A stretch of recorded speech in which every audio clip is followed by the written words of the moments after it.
I'm Topher Bayless, and you're listening to the Darryn Yates Show. Hey guys, the Darryn Yates Show. I am excited. We are rocking and rolling here at Shock City Studios. Yeah. I go back a ways with Doug Furley when he was in Gravity Kills. He produced some of my stuff. So we have a cool little thing going with Doug, and so I'm honored to be here at Shock City.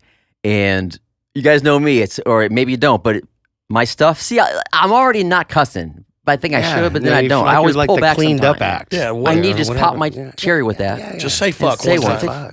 Okay, here we go. Fuck. Yeah. You know what I'm saying? So fucking, yeah. There we go. It was organic. It works. Good job. Yes. Nice job. Inaugural. Yeah. Nice. The inaugural fuck. Yeah. But I do mindset, story stuff, and I do mayhem. I like crazy shit. And the more my mom and people tell me not to do stuff and drop the F-bombs, the more I'm going to fucking do it. Right. I just blocked my mom on the way in. Today, I posted a video. It was 21 seconds. I was almost at 10 F-bombs. I was proud of it. And it was authentic. I didn't plan. I'm going to write, these F-bombs aren't planned. They come from my heart and soul. Yeah, but what are you going to do when you get to your mom's house later and she's like, what kind of son blocks their own mother? Yeah, he looks at his know. history, and she's been blocked like 29 times in the last 6 months. He tries to unblock her, and it's like, no, you can't. You gotta wait. You gotta wait 2 days. But I've been pulling out my ball bag since I was 5 and showing my butt and doing crazy stuff since I was young. So she needs to accept it. Mom, I love you, but come on. So I'm more fired up. And so the point was, I had to get a guest on here that I knew was going to bring it. Yeah. This guy here sitting here, I can't wait to get into it, dude. You do a lot of cool stuff. Topher Bayless in the house. Thanks, man. Thank you. Come on. Thank you, guys. So you're the co-owner of Diamond Music Hall. Diamond Music Hall. You're a radio DJ, morning radio DJ. Yeah. And some other stuff we'll get into. Yeah, I do it all, man.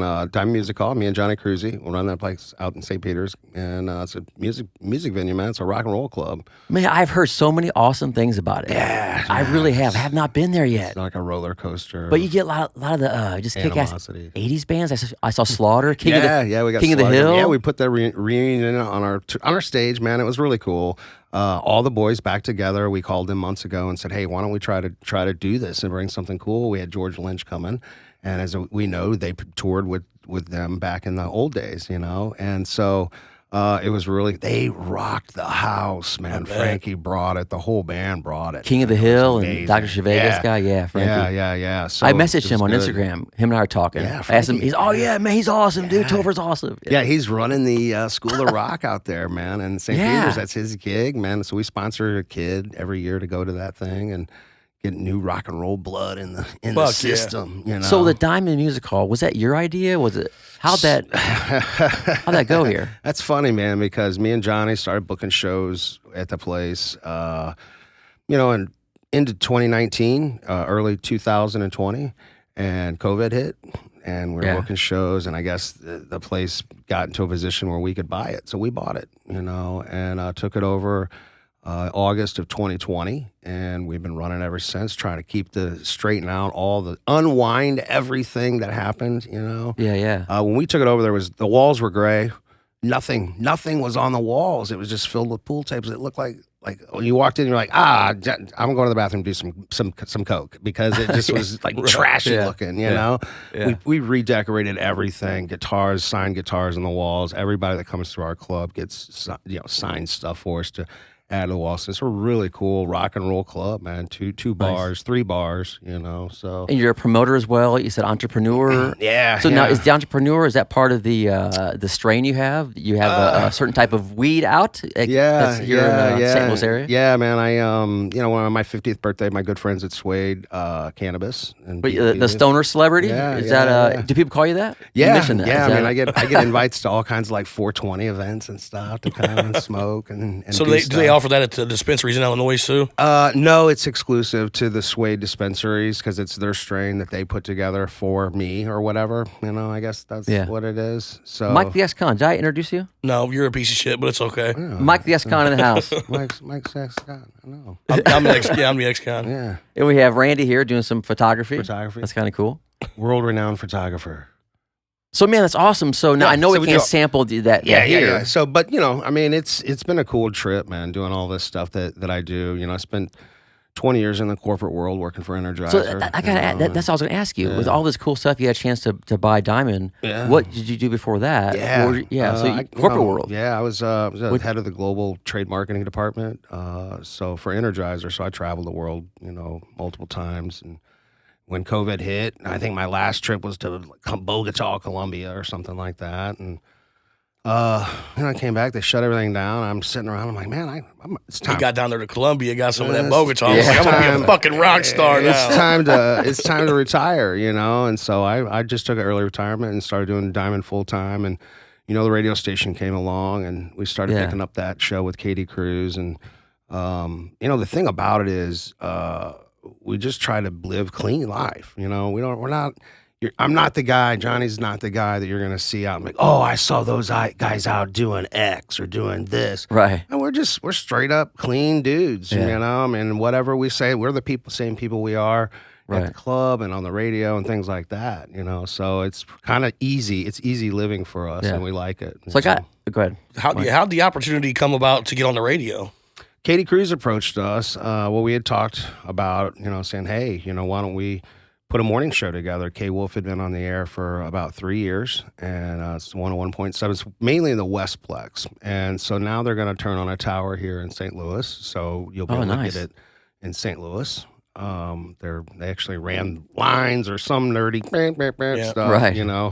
And so it's a morning drive radio show. Yeah, it's like 6 to 10 or what's the time? Yeah, 7 to 10 a.m. 7 to 10. Yeah, you play whatever the hell you want. Yeah, whatever we want. So we'll be talking about whatever, and I was like, I can't drive 55. Okay, let's put that in there. Nice. So it's cool. So we get to control all that, and it's been fun. So with the new tower coming up, we wanted to get a radio show in place because we want to go back to the old school. Back when K-She was cool. You remember when K-She, like Bob and Tom and all that? Yeah, they would be at concerts hanging out and be like, oh, yeah, we're hanging out with so-and-so. Now it's like, how much are they going to pay me? I'm not going to go. And, I couldn't make it, whatever. It's like corporate-y. And I get it. It's top-down management. It's corporate. I get it. But we're not. So we do get to go hang out at the concerts and take pictures, call the artists up. We got interviews with Slaughter and Faster Pussycat and all these 80s bands that we grew up with by being aggressive like they used to be back in the old radio days. So it's fun to bring all that there. It's just comedy. We don't really get political or nothing. Well, something I love to dive into is just like the mindset of you being at the end of the corporate world and having the, because a lot of people probably gave you shit for it. You gotta stay in the corporate world. You can't pursue music or you probably got some resistance. Right. I love hearing about how you power through that. And just the mindset of that. I mean, where'd you have the gonads to do this, or someone help you, or the story there? I used to, back in the old days, I was in a cult for many years, right? So you were in a cult? Yes, between 15 hold on, I saw that somewhere. Someone posted that about you. That's true? Yeah. Like, what kind of cult? Story. Oh my God. It was like this adolescent cult thing. Crazy shit, or just... Yeah, it wasn't like we weren't killing babies or nothing. Okay. You know what I'm saying? But it was real manipulative, brainwashy, kind of inclusive. Was it based around like religion? It was based around sobriety of all things, right? So it's like a world, actually across the country, and there's still efforts to take it down. I'm a part of some interviews currently. So it's all Georgia, like to the good, positive stuff. It's supposed to be, but there's a whole documentary on it. I'm in it. That's out on YouTube. There's another one that's going to be coming out on Netflix. What's the documentary? The one on YouTube that's out currently was done quite a few years ago. It was actually done by one of my ex-outpatient people. So the way the cult worked was you kind of come in under the ruse of like, oh, my kid's got drug problem, blah, blah, blah. And these people, right, young counselor people, like, oh, we'll take care of them. They're gonna let them smoke, let them do all this as long as they're sober. And then they became controlling of your life, right? If you hung out with anybody else, you were trash, da-da-da. Oh, it's like a brainwashing kind of weird thing. Correct. Man. So what they do, and then they take the people, the young kids like myself, and then they were the ones that are charismatic, right? They're going to take and groom them and bring them up to be the new counselors and people recruiting and putting people. Sounds like some Scientology shit. Yeah, some crazy shit. So I became one of those people, right? Groomed all the way up, director, in Houston and Atlanta, and part of this whole organization before I got outcasted because I banged some chick outside of the organization. Whatever. I was like 25. I'm like, what the fuck, man? You're telling me I can't have sex and shit unless you're sanctioned. Anal? Was it anal or just regular? I think it was both. I think I went ape shit. Like, oh, fuck it. I'm a fucking kid in a candy store. You know what I'm saying? Yeah, like, bro. Hey, you know, so I got outcasted. And so recently, over the last few years, 60 Minutes did a story on it back in 79. So during those years. Can we name the cult? Like, can you say the actual? Yeah. It's called Crossroads in St. Louis. Yeah. Wow. And it's Houston, it's Atlanta inside. It's Is this like Houston heavy shit or is it no big yeah, deal? Yeah, it's Great. California, Arizona. Bob Meehan was the head of the organization. Oh my God. You said it's based around sobriety. Yep. So Yeah. are you an addict? Are you a recovering addict? Fuck, Or? dude, I was 15 years old, dude. You know what I'm saying? Like, I actually, what I did was. You were in it for the girls. Yeah, I mean, Bang I'm on the- 15. Who's not a drug addict at Right. 15? He drank a bottle I of Jack, can't ate a even- Xanax, wanted to I pound on can't something. even called him an legally addict. buy the shit, and all of a sudden I'm addicted to it. You know, That's the Like, headline of the show. Who's not a drug addict at 15? I love You that. know, I mean, So it's true. not too late till you get older. So I actually did stay sober till I was 28, right? But the long run was the brainwashing part of it, you know, and so now there's been a more Wow, dude. concerted effort around the country. So that's where the Netflix documentary is coming in. The name of the documentary is actually called The Group, is what it's called. It's on YouTube. It's called The Group, and it says the documentary. So I'm gonna watch that tonight. yeah, it's about 2 hours long. The kid was a kid from my outpatient. There's some film Yeah. footage of me. I'm mentioning it. All the people in there, you know, are all friends. We're friends. We were all close back then. Right. I was actually overseas when he was in, I guess it was, I think Taiwan or something, the director. So when he was over here doing the interviews with everybody, I was overseas with Energizer in Malaysia, so I never could get on the interview. So the new one that's going to be worked out with Wow, Netflix. so you did travel the world with that job. Oh, yeah. Dang, Yeah, that was- Australia, everywhere. Man. Yeah, Europe. But yeah. Selling batteries. Yeah, it's global marketing, so you know, it's just kind of, you know, moving. I gotta around ask, corporate did world. you like have online dating sites to have girls in every city, or did you just go out and I at bars and know. stuff? I mean, Come on, as guys, it's we think so about crazy. that, you know? So Right? I will say Kuala Lumpur. You weren't married or anything, Yeah, right? right. So Kuala Lumpur, Malaysia, man, it's crazy because it's Muslim, right? So Right. there's pictures in the cab of people kissing with the X through it. So you get in the cab and they can't even touch hands, right? Because it's a Muslim country. Well, Oh wow. Which just makes you want to do it even more. at night, Yeah. and every time I showed up, it was always like 4 in, right? yeah. This fucking Go over, street's you're like awesome. full of hookers and shit. Come on in for a massage, you know, and you're like working it out, and Then you got find out people- their exchange rate's like 13 cents, and you go nuts. You're like, I mean, what?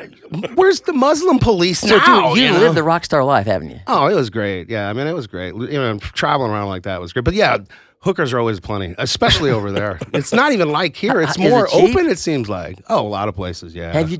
Oh my God, this is something I want to do. You know what the universal language is for hooker? I found out. What? So in Beijing, I found out the cab driver didn't speak English. This is it. This is it. You look at the cab driver and you go like this. And he's like, okay, you know, and like, And then what and off happens? to Skid Row you go. yeah, he You're was able like, to do it right there? He was like Oh 65 my years God, old. you can my make love cab to her right driver. there. No, here was a trippy thing.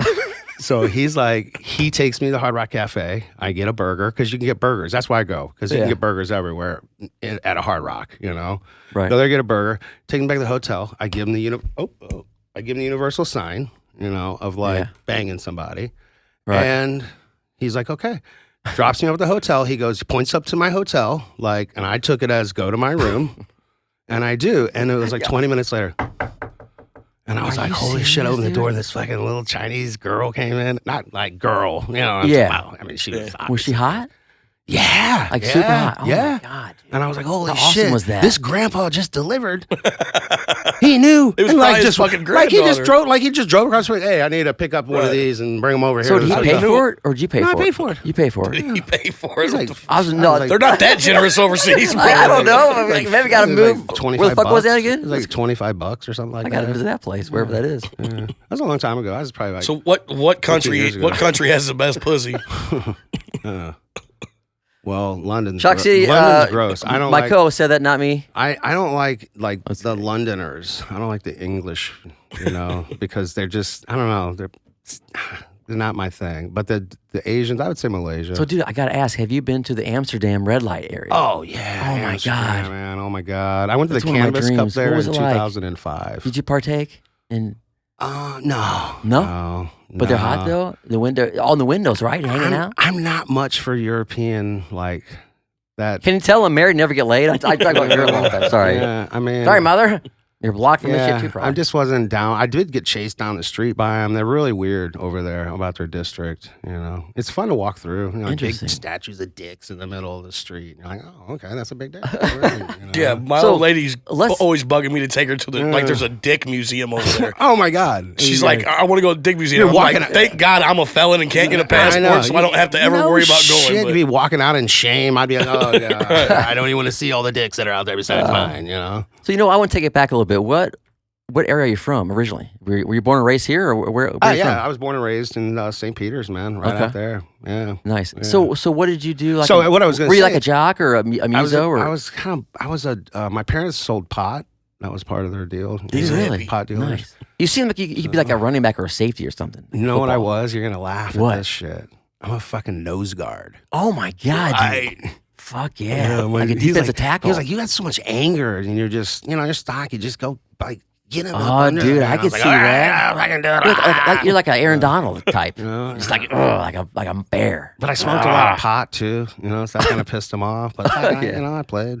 I did my job. So you played some football? You played some football, man. I graduated, 1990. Were you in bands and stuff? Did you play right now? No bands. I do play guitar. I play guitar now. I've been in bands. I sing, play guitar. You have been in bands and I just don't do that anymore. I'm so fucking busy, man. What am I going to practice? I was thinking about you could probably open for all these national acts. Man, that's Johnny's gig, man. Oh, Johnny's so good, man. He's been doing singing and for so long, and he's so good. He's been with Plastic Kings, Contagious, Pyromaniacs. He does the Bee Gees thing. They're going to pack the amphitheater over in Chesterfield. They just packed it with the CCR thing. So I let him do all that, man. He's good at it. Right on. I'm more of the business guy and running the day-to-day stuff and kind of, I'm right on, dude. I'm less compassionate than him too, so that makes it the dynamic so much good greater. Team. Yeah, he's like, okay, hey guys. I'm like, fuck, I don't give a fuck. Yeah, like I get irritated easily. So I got to ask about the job, your traveling job, the badass job you have. You had that job for 20 years. Yeah. How did you get that job? It seemed like a pretty sweet gig. I got my. Or did you kind of fall into it? Or? No, I got my degree in computer science, and so I fucking, I was nerd city. Okay, so I wrote you software. planned to have a badass job like that. Yeah, I mean, I wrote software. It was a financial software that tracked trade spend. And you were traveling the world doing that. Damn. Yeah, were you making bank? Yeah. I mean, that's really what afforded me everything. I bought quite a bit of property during that time. I never had kids, which I think is like kind of key to things, So you mentioned it. You were kind of forced out of that job. Expensive. Which one? You were forced out of the 20-year corporate job before you. Yeah, I know. I retired. But you retired. You were done with that. Yeah. I was like, Diamond Music Hall was going, and I had built up stuff. I recently got married. Me and my wife got married last year, and after 3 weeks, and in Vegas. It was great. Congrats, dude. Yeah, it was cool. No, I seen some pictures, and you two look like just awesome people. Love it. So, partying it up, different cities. So we, and all of this change and stuff, I moved properties around, sold some properties that I had, paid off all the ones that we wanted to keep, and we just kind of moved things around to afford to be able to kind of run the company and Diamond and work together as a team on that. So she's a great woman, man. I'm blessed. So. Nice. Well, I gotta ask. Crazy stories like with bands coming through. There's got to be some bands that are just like total dickheads. Some that are so cool. Yngwie Malmsteen, man. That's the only Yngwie? Yeah, he was the what about worst him? one I could say. He's a dick? Yeah, he was a total jackass. I mean, How long ago was that? It was a couple years ago. And still, we've had a ton of people since then. We've had who the fuck is that? Yngwie Malmsteen. He's like a guitarist, like famous shredding guitarist from the 80s. Okay. We got a few years on Mike the S-Con here. Yeah, I'm kidding. That's all right. But not my wheelhouse. Yeah. So, and out of all the bands, man, all the bands are great. I don't think I've had a bad story. I mean, Eric Martin's a little weird. I met him when he was showing Granite. Yeah.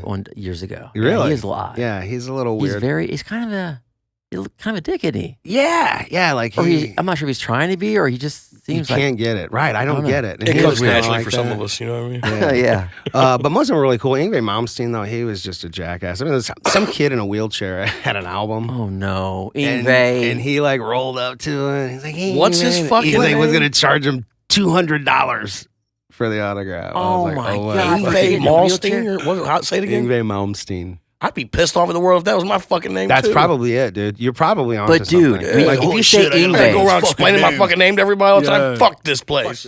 anyone says Yngwie, Yeah, they people know know. who that is. They Yeah, picture I this know. guy and like fucking long hair and just fucking shredding with a Yeah. big guitar or whatever Yeah, he has. he's kind of a jackass, and his show just wasn't that great for me. I mean, that's Yeah. just that's my take on it. A lot of people love him though. Well, you know I think- who my dickhead of my life that I've met, Rockstar World, is Art from Everclear. Do you love him? Do you hate him? I've never met him. He's your brother, though. I've never But met him. I mean, that was just maybe he had a bad day. But I was in the Santa Monica promenade, walking down the promenade, Yeah. and I saw him out, and he wasn't trying to be hidden. He was out where people could see him. And Right. real quick, I introduced myself, and he looked up. Can't you see I'm fucking eating? So you met the I guy was like- from Everclear in Santa Monica. Yeah, right. And you just the walked fuck? up to him at the Yeah. table and was like, "Hey, bro." Yeah. Was he And wearing? I- Did he have big black boots on with a trash bag? Like, No, he looked He's like got a noodle hanging out of his mouth. He's just I was looking just- up at it like, "What the fuck I are was you just doing?" shocked. He was such an ass, you know? Yeah, I don't know, would be whatever. too. Guy's So- trying to eat his fucking peas. Right. I mean, So- I probably would have done the same thing. I mean, you Yeah. fanboy it sometimes. I mean, Yeah, I maybe did just have a some. weird day. I used to once I got out of the cult. You know, I was still sober or whatever. I did some sober coaching work for Warner Brothers. So I traveled with the Damn Yankees and ZZ Top and doing Did you some of that really? stuff Nice. with those bands. That's kind of how my rock and roll kind of stuff. Blood started Yeah. to churn in the 90s and stuff. And you're doing what with them?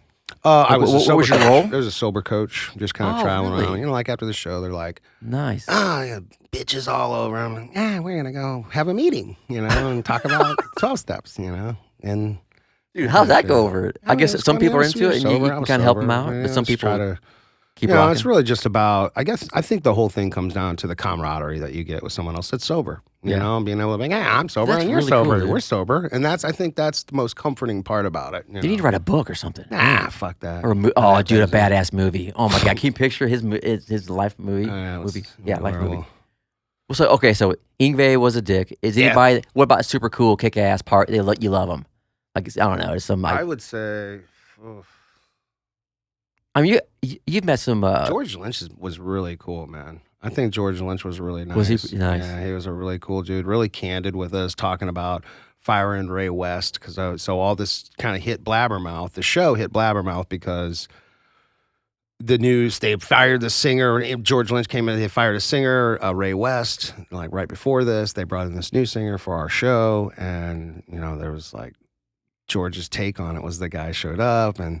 He was like a gargoyle. He's like hunchy and shit. Really? George is telling the stories like he was like, you look like he just looked like a hunchback over there singing, you know. Oh and my he goes, God. this wasn't vibing. So he goes, I leave the show and I fly to Michigan to meet up with Dokken and Don Dokken. And he goes, I never thought it would happen. He goes, I ran up to Don Dokken. I was like, man, I missed you. I've missed you. I Oh, thought man. it just when I didn't think it could be any worse. We know that one singer he had in Lynch Mob, Oni Logan. Yeah. That guy has a killer voice. I love that guy. Yeah. But he's got a revolving door, man. George even says he's like anybody is everybody has been in this band, you know. And then so the new guy was okay. I mean, he was pretty good. I mean, he held it down. It was his first gig for it, you know. Johnny, of course, got to do a song, It's Not Love, a Dokken song, which was amazing. He killed it. A lot of people commented on that. So it was a good deal. I think that's one of my favorites. And Slaughter, Nice. too. You know, Mark Slaughter's awesome. Dana Strum, those guys are really down to earth. Yeah. So. It's cool to have these older rockers because it's not all about, hey, bro, can you get us 2 8-balls of cocaine? Oh, my God. You know, 40 strippers and whatever. It's like, hey, can So- you get us some Evian? You do have those younger bands who do that. Then they request all kinds of stuff like that. Yeah. We're just like, what? Dude, I can't make money like that. Yeah. Get that shit out of here. Yeah. You know? You're not gonna drink if you're on coke, so get the fuck out of here. Right. You know? That's awesome. Well, I know, man. We could talk for days, man. Yeah. It's a good So time. tell people where they can find you, and I know Diamond Music Hall. you're on the air every morning. K-WULF 101.7. That's every morning, 7 a.m. to, every time I say every morning, but it's actually Monday through Friday. I say every morning, Monday through Friday. That's really, that's what we're on. So 7 a.m. to 10 a.m., K-WULF, and then I guess Diamond Music Hall. You know? Check out Diamond Music Hall. I It's can't a wait great to check place it to out, go, man. man. I haven't. Have you guys been there yet? You guys been No, there? I haven't. I'll get you some Slaughter tickets. And good luck with the what is it the Topher weed? What's it called? Midnight Topher. Midnight Topher. Yep. Midnight Topher. Midnight Topher. We'll have to sample that sometime. Yeah, right on, man. Well, dude, thank you so much, Thank man, you. and congrats for everything you're doing. Thank you, and man. It's definitely cool. I'm glad to have met you, man. Fucking A, man. Right on. All right.